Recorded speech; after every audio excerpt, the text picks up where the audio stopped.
અન્ય સમાચાર પર નજર કરીશું। અમરેલીમાં લેટર કાંડના આરોપી પાયલ ગોટીને જામીન મળી ગયા છે।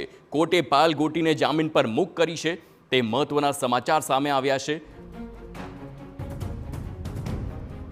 તો અમરેલીમાં લેટરકાંડના આરોપી પાયલ ગોટી મામલે મોટા સમાચાર છે। આરોપી યુવતીને અમરેલી જિલ્લા મધ્યસ્થ સહકારી બેંકમાં નોકરી અપાશે।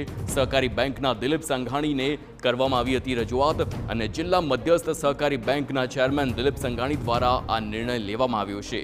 બેંકની બોર્ડમાં ઠરાવ પણ કરવામાં આવ્યો છે। જેલ મુક્તિ બાદ પાયલ ગોટી ઈચ્છે છે તો બેંકમાં તે નોકરી આપવા ઠરાવ કરવામાં આવ્યો છે। યુવતીને ફરી સન્માન મળે તેવો પ્રયાસ કરવામાં આવશે, તેને લઈને જ હવે કવાયત પણ હાથ ધરવામાં આવી છે।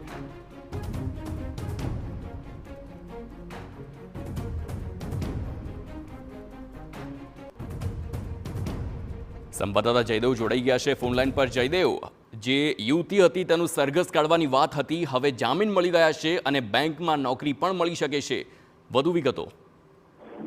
બિલકુલ હાર્દિક, જે રીતે બહુ ચર્ચિત જે કેસ હતો, જે પાટીદાર યુવતીનો જે આખો મામલો હતો, જે પાયલ ગોટી છે તે લેટર કાંડમાં કૌશિક વેગરેને બદનામ કરવામાં તે આરોપી તરીકે છે, તેમને હવે જામીન છે તે અમરેલી સેશન કોર્ટમાં મળ્યા છે। ત્યારે થોડી વારમાં જ આ પાટીદાર યુવતી જે છે, ખાસ કરી પાયલ ગોટી, તેમને જામીન મળ્યા હોવાના કારણે જેલ મુક્તિ થશે। સાથે સાથે દિલીપ સંઘાણીની જે જિલ્લા મધ્ય સહકારી બેંક છે તેમાં તેમને નોકરી આપવા માટેનો એક ઠરાવ પણ થયો છે। એટલે જો આ દીકરી ઈચ્છે તો આ બેંક તરફથી દિલીપ સંઘાણીની જે સહકારી સંસ્થા તરફથી તેમને નોકરી આપવા માટેની પણ જાહેરાત છે તે કરવામાં આવી છે।